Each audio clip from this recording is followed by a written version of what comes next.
नमस्कार, आप देख रहे हैं भारत एक्सप्रेस और मैं हूं आपके साथ आंचल मित्तल।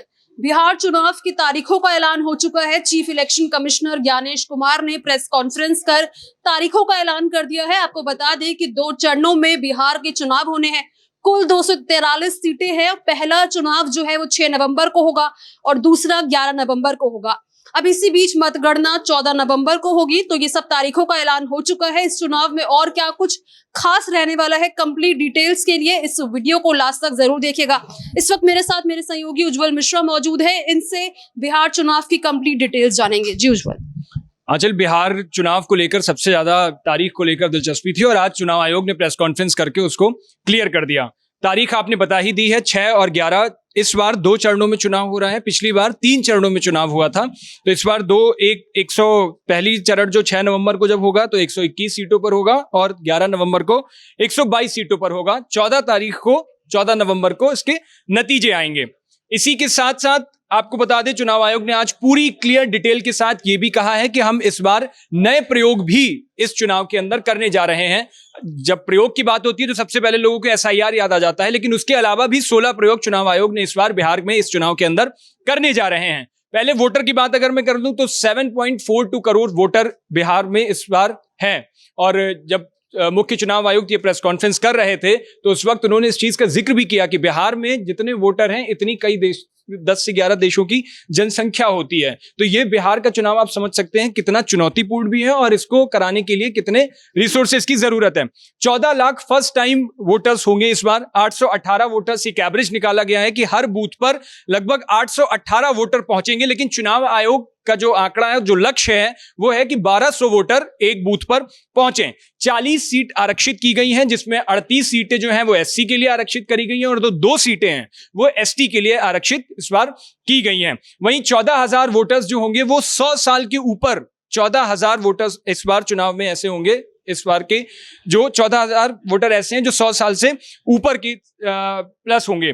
4 लाख सीनियर सिटीजन्स भी इस बार वोट करेंगे और लगभग 3.5 करोड़ महिला मतदाता इस बार बिहार के रहेंगी। BLOs की बात करें, इस बार आपको याद होगा BLOs को ट्रेनिंग भी पहली बार दी गई है, तो 90,712 BLOs इस बार रहेंगे।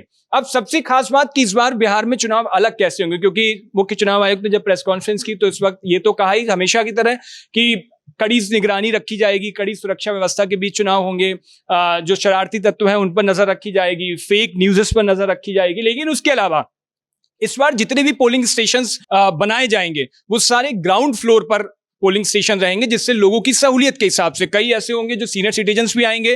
100 प्लस एज जिसके 14,000 लोगों का जिक्र कर रहा था वो भी हो सकते हैं। तो इसलिए पोलिंग स्टेशन जितने भी होंगे वो सारे ग्राउंड फ्लोर पर रहेंगे। 100% हर बूथ की, हर पोलिंग स्टेशन की वेबकास्टिंग होगी और ये वेबकास्टिंग जो होगी वो एक ऐप 40 ऐप चुनाव आयोग ने इस बार अपने पास बनाए हुए हैं। पुराने दोनों को मिला करके ये संख्या है, जिसमें कई ऐप्स ऐसे हैं जिन पर आप शिकायत दर्ज करा सकते हैं, कई ऐप्स ऐसे हैं जिन पर आपका डेटा मौजूद रहता है, कई ऐप्स ऐसे हैं जहां पर आप कंप्लेन कर सकते हैं प्रत्याशी को लेकर के, अव्यवस्थाओं को लेकर के, कोई आपको दिक्कत आ रही है उसको लेकर के कंप्लेन कर सकते हैं। तो 100% वेबकास्टिंग भी आपको उसी ऐप पर मिलेगी, यानी वीडियोग्राफी, पूरे जितनी चुनाव की प्रक्रिया होगी उस पूरी प्रक्रिया की वीडियोग्राफी लगातार वेबकास्टिंग होती रहेगी। इलेक्शन कमीशन के पास 40 ऐप है, मैंने आपको बता ही दिया। ये नए और पुराने दोनों ऐप्स मिला करके हैं, जिसमें सी विजन और ये सारे नए ऐप जो जोड़े गए हैं ये ऐप हैं। इस बार एक और सहूलियत करी गई है। अमूमन क्या होता था कि आप पोलिंग स्टेशन तक फोन नहीं ले जाते थे, फोन पहले ही जमा करा लिए जाते थे। लेकिन इस बार ये सहूलियत दी गई है कि अब जो आपके फोन होंगे वो पोलिंग स्टेशन से ठीक बाहर तक आप उसको ले जा सकते हो। बाहर ही फोन जमा करने का एक जगह बनाई जाएगी, वहां पर आप फोन जमा करके पोलिंग स्टेशन में आप मतदान करके और फिर बाहर आकर के अपना फोन वहां से ले जा सकते हो। यानी फोन की जो सुविधा है वो पोलिंग स्टेशन तक जाने की रहेगी। अब बात आती है SIR की। चुनाव आयोग ने आज चुनाव आयुक्त ने जब प्रेस कॉन्फ्रेंस की तो इस बात का साफ तौर पर जिक्र किया कि 22 सालों बाद SIR पहली बार हमने कराया, 22 सालों के बाद। और ये एक वोटर लिस्ट जो थी उसका शुद्धिकरण हुआ है, उनकी भाषा में अगर कहें तो ये 22 सालों बाद एक SIR की प्रक्रिया थी। इसमें कई नाम पुराने हटाए गए, नए जोड़े गए, जिसको लेकर के आपने देखा बीते दिनों पुराना विपक्ष ने खूब हंगामा भी काटा। खैर, तो इस SIR के जरिए वोटर लिस्ट में पूरी तरह से सुधार हुआ है। BLOs को पहली बार ट्रेनिंग दी गई है। उसी के साथ एक वोटर हेल्पलाइन नंबर भी चुनाव आयोग की ओर से जारी किया गया है 1950। किसी भी तरीके की कोई भी समस्या अगर होती है तो अपने डायरेक्ट फोन से वोटर जो है वो प्रत्याशी की शिकायत हो, अव्यवस्थाओं की शिकायत हो, किसी बीएलओ कुछ भी अगर आपको अव्यवस्था दिखती है पूरी चुनावी प्रक्रिया में, तो आप इस हेल्पलाइन नंबर का यूज करके इस पर कॉल करके जानकारी दे सकते हैं।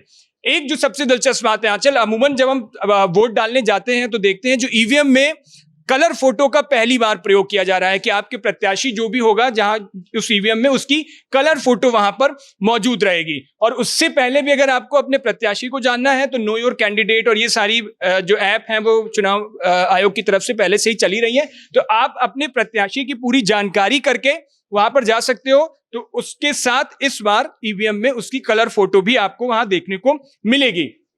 वोटर आईडी अगर आप भूल जाते हो और वोटिंग के लिए जाते हो और वोटर आईडी अगर आपके पास नहीं है, तो उसके अलावा 12 ऑल्टरनेटिव आईडीज भी चुनाव आयोग की तरफ से बताई गई हैं। उनमें से किसी एक आईडी को दिखा करके आप मतदान की प्रक्रिया पूरी कर सकते हो, अपना वोट डाल सकते हो। इसके अलावा आपको अगर शिकायत करनी है, पहले तो हेल्पलाइन नंबर पर आप करिए। हेल्पलाइन नंबर अगर किसी कारणवश नहीं लगता है तो सी विजन एक ऐप है, उस ऐप को डाउनलोड करके आप उस पर शिकायत कर सकते हो। वो सब भी नहीं हो रहा है तो आप ऑब्जर्वर से शिकायत कर सकते हो। तो ये कई सारी प्रक्रियाएं चुनाव आयोग की इस बार चुनाव आयोग की तरफ से की गई हैं। और बिहार को लेकर के इस बार ये जो नए प्रयोग जिनका जिक्र चुनाव आयोग की तरफ से किया जा रहा था, मुख्य चुनाव आयोग की तरफ से, तो ये वो नए प्रयोग हैं जो बिहार के अंदर इस बार होने जा रहे हैं। इसके अलावा आंचल, बिहार में तो चुनाव है ही, उपचुनाव भी होने हैं। 7 राज्यों की 8 विधानसभा सीटों पर उपचुनाव होने हैं, जिसमें जम्मू कश्मीर है, जम्मू कश्मीर की 2 सीट है, राजस्थान है, झारखंड है, तेलंगाना है, पंजाब है, मिजोरम है, उड़ीसा है। इनकी भी एक एक सीट पर चुनाव होने हैं और इसको लेकर के भी प्रक्रिया चुनाव आयोग पूरी तैयारी के साथ, और इसी तरह से वहां पर भी आप शिकायतें, लेकिन जो हेल्पलाइन नंबर है ये बिहार चुनाव के लिए, बाकी जो सी विजन और ये सारे ऐप हैं उनके ऑब्जर्वर से कंप्लेन करने का तरीका वो सारा सेम है।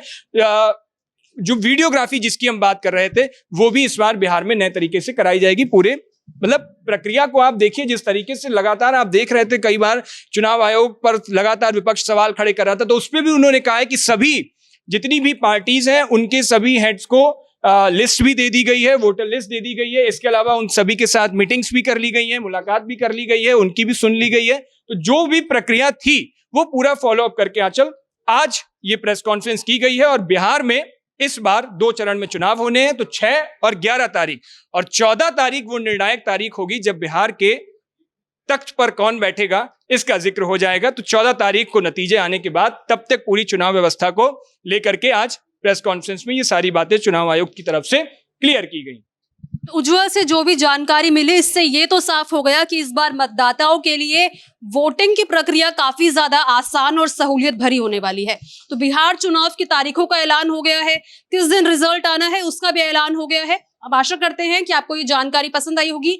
अगर ये जानकारी आपको पसंद आई तो इस वीडियो को ज्यादा से ज्यादा लोगों तक जरूर शेयर करें।